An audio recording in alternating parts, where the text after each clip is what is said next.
Assalamualaikum warahmatullahi wabarakatuh. Halo teman-teman Momus Family, kembali lagi di channelku. Kali ini aku mau cerita ke kalian mengenai pengalaman liburan kita saat di Indonesia. Jadi saat di Indonesia kita sempat traveling, driving bawa mobil sekitar 14 hari. Jadi kita memiliki beberapa tujuan dalam perjalanan ini, tapi intinya sih kita sesampainya aja di mana. Jadi tujuan kita sebenarnya mau ke Labuan Bajo. Nah, tapi apa yang terjadi dan sampai manakah akhirnya kita? Yuk ikutin perjalanan liburan kita kali ini. Oke, jadi tujuan pertama kita itu menuju ke Jogja. Kebetulan ini masih dekat-dekat hari setelah Idul Fitri. Hari liburan setelah liburan Idul Fitri. Jadi, kita nih salah banget teman-teman. Karena di saat kita berangkat menuju daerah Jawa, orang-orang dari Jawa itu balik ke Jakarta. Jadi, kita berlawanan arah sama arus balik. Apa yang terjadi ya kalau kita pergi di saat orang-orang lagi arus balik ke Jakarta? Jadi teman-teman, di tengah jalan kita disuruh keluar tol karena semua tol menuju ke Jawa dijadikan satu arah arus balik ke Jakarta. Nah, seharusnya perjalanan kita saat itu tinggal sekitar 5 jaman lah ke Jogja. Tapi jadinya kita 10 jam lagi baru sampai ke Jogja kalau lewat non-tol. Jadi kita disuruh keluar tol dan perjalanan kita jadi lebih panjang. Otomatis kita emang jadi hemat uang tol sih, tapi jadi nggak hemat uang bensin. Untuk pelajaran kita bersama, lain kali kalau mau perjalanan keluar Jakarta di hari yang masih liburan, terutama hari liburan Idul Fitri, itu kita harus banget melihat update mengenai peraturan-peraturan terbaru di jalanan.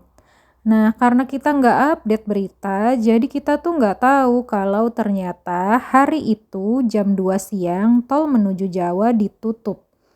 Nah, pas banget waktu kita lewat tol itu sekitar jam 1. Polisi udah mulai nutup-nutup jalan dan kita udah mulai disuruh keluar tol. Karena ternyata tol itu akan tutup mulai jam 2 siang hingga 2 hari ke depan. Perjalanan Jakarta-Jogja yang seharusnya bisa ditempuh dalam waktu 8 jam, akhirnya bisa sampai 10 sampai 11 jam. Nah, ini kita udah malam baru sampai di Cirebon, ini tepatnya jam 9 malam. Karena perkiraan sampai di Jogjanya itu masih lama banget, alias bisa besok pagi, jadi kita memutuskan untuk bermalam di salah satu hotel yang berada di Cirebon. Ini namanya Sultan Hotel. Sultan Raja Hotel ini berada di pinggir Jalan Raya Kota Cirebon. Nah, kebetulan kita sudah lihat di Traveloka dan tempatnya searah dengan perjalanan kita, jadilah kita menginap di sini. Harganya pun standar, kalau nggak salah itu sekitar 300 sampai 400 per malam. Untuk sarapannya ada nasi, lauk, biasa ya, ada mie goreng, ada roti, dan ada bubur.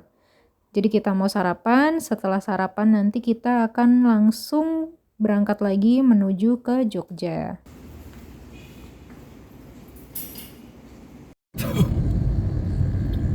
Terus sistemnya Sebenarnya yang kurang menyenangkan dari perjalanan non-tol ini adalah pertama yang udah pasti perjalanannya jadi panjang. Yang kedua banyak truk. Yang ketiga jalanannya ada beberapa yang kurang bagus dan otomatis jalanannya lebih sempit. Jadi kita nggak bisa terlalu ngebut ya. Nah kemudian untuk rest areanya palingan kita berhentinya di masjid atau di rumah makan seperti itu. Cuman yang bikin serunya memang kita punya pemandangan yang berbeda, pemandangan yang suasana pedesaan seperti itu, sawah-sawah, gunung. Mungkin kalau lewat tol nggak serame ini pemandangannya. Walaupun mungkin yang gunung-gunung gitu tetap terlihat, ya kita ambil hikmahnya aja. Yang penting kita tetap happy ngejalanin perjalanannya. Dan selama perjalanan alhamdulillah Ruzen juga nggak rewel. Jadi kita melihat kalau dia itu juga enjoy selama perjalanan. Intinya kalau bawa anak kecil, kalau dia lapar kasih makan, kalau dia ngantuk kasih dia space untuk istirahat. Dan kalau anaknya masih pakai pampers, jangan lupa ganti pampersnya tetap rutin. Nah, ini udah siang, kebetulan kita nemu soto Sukoraja. Kata suamiku di sini juga ada makanan khas yaitu getuk goreng. Jadi suamiku ajak kita makan di sini untuk nyobain makanan khasnya. Daging, Bu. Babas. Babatnya dua, daging satu. Babat, tunggal. Tunggal, babat kali ya? Babat kali, daging satu. Nasi, campuran. Jadi di toko ini mereka menyediakan 5 jenis rasa dari getuk goreng. Jadi getuk goreng ini termasuk cemilan khasnya Banyumas. Aku baru pertama kali cobain getuk goreng ini dan rasanya enak. Kalau kamu penyuka getuk dan penyuka makanan manis pasti suka. Nah, ini sudah malam dan alhamdulillah kita sudah masuk ke wilayah Yogyakarta. Jadi tujuan kita pertama ke sini adalah untuk ngedrop adiknya suamiku yang kuliah di Jogja. Jadi kita rencananya akan menginap 1 malam di Jogja, baru setelah itu kita akan lanjut perjalanan.